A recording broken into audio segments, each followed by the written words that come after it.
Sahabat yang dirahmati oleh Allah Subhanahu wa taala, saat ini saya sedang berada di depan Gua Ashabul Kahfi di Jordan. Dan Gua Ashabul Kahfi ini juga dikatakan ada di Syria maupun di Turki, tapi yang paling menepati ciri-ciri yang disebutkan di dalam Al-Quran adalah Gua Ashabul Kahfi yang ada di Jordan.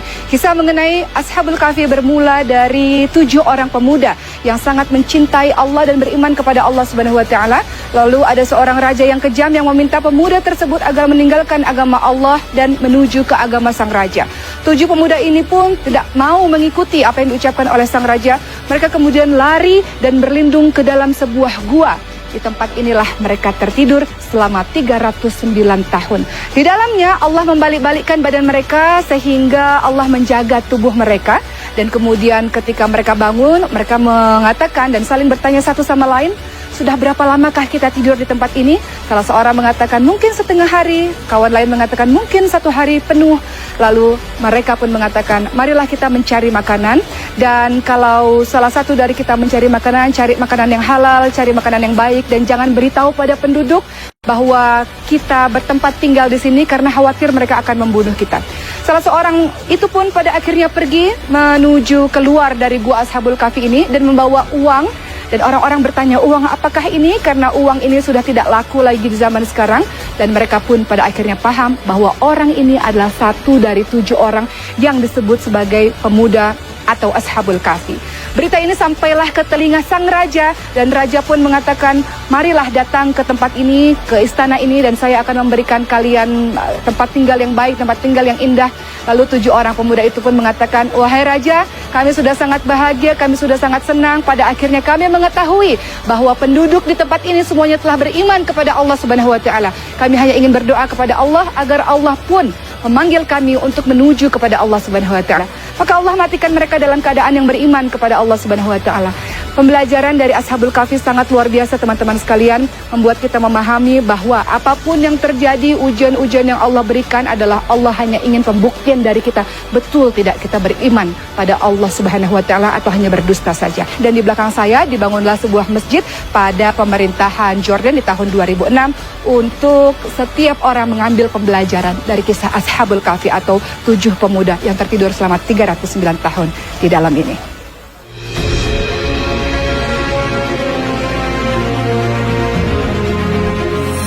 Saat ini saya sedang berada di Wadi Musa, sebuah kota yang di dalamnya terdapat Petra. Disebut dengan Wadi Musa atau Lembah Musa karena dikatakan bahwa Nabi Musa alaihissalam dan Bani Israel sempat singgah di tempat ini setelah kejaran dari Firaun. Wadi Musa tidak hanya ditemukan di Jordan tapi juga ditemukan di Mesir. Saat ini Wadi Musa menjadi pusat pengairan utama bagi penduduk di sekitar kota Petra.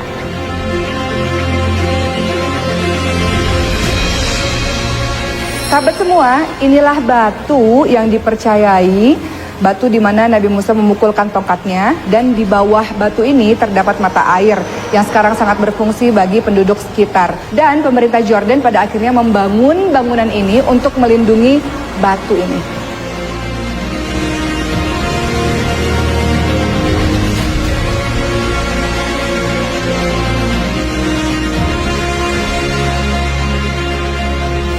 Sahabat semua, airnya sangat jernih sehingga banyak orang yang langsung minum dari mata air ini.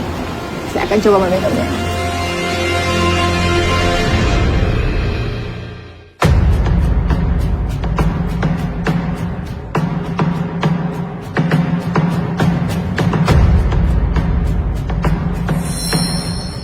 Sahabat yang dirahmati oleh Allah Subhanahu wa taala, ada beberapa peraturan sebelum kita datang ke tempat ini, yaitu jangan menyelam, jangan berenang jauh dari tepian, kemudian lindungi mata dan lindungi mulut dari air, dan kemudian berenang dengan cara terlentang. Di mana saya berada? Saya berada di Dead Sea atau Laut Mati.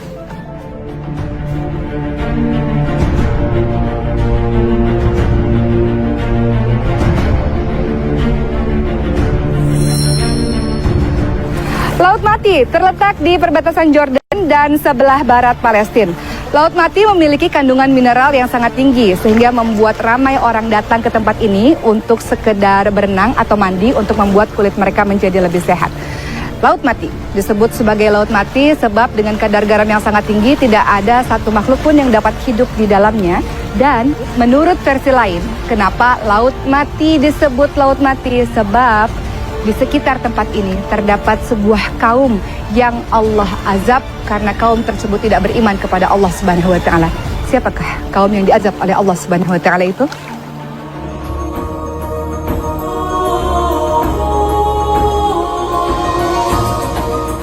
Nabi Lut alaihissalam adalah anak saudara dari Nabi Ibrahim alaihissalam.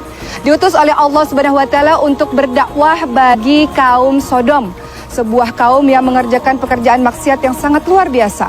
Mereka mencintai sesama jenis. Nabi Lut alaihissalam telah berulang kali berdakwah kepada mereka, meminta mereka menghentikan perbuatan tersebut. Namun kaum Sodom sama sekali tidak mendengarnya.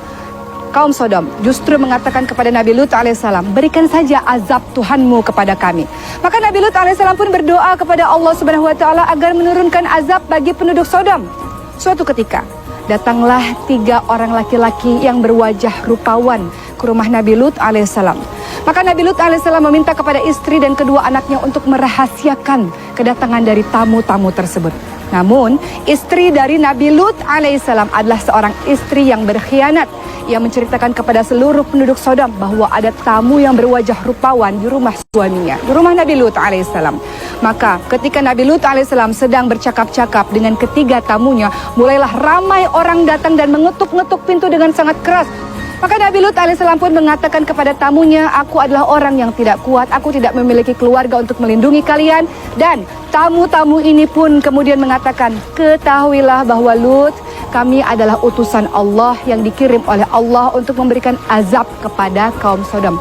Bagaimana cara Allah mengazab kaum Sodom tersebut? Allah kemudian memberikan gempa bumi yang sangat dahsyat. Orang-orang mulai berteriak dan mulai menyadari bahwa Nabi Lut alaihissalam adalah Nabi Allah Subhanahu wa taala, bahwa Nabi Lut alaihissalam semua perkataannya adalah benar, namun semua telah terlambat. Allah kemudian membalikkan keadaan kota tersebut sehingga semuanya menjadi hancur dan Allah kirimkan batu-batu panas, batu-batu yang terbakar, maka tak tersisa kaum Sodom tersebut.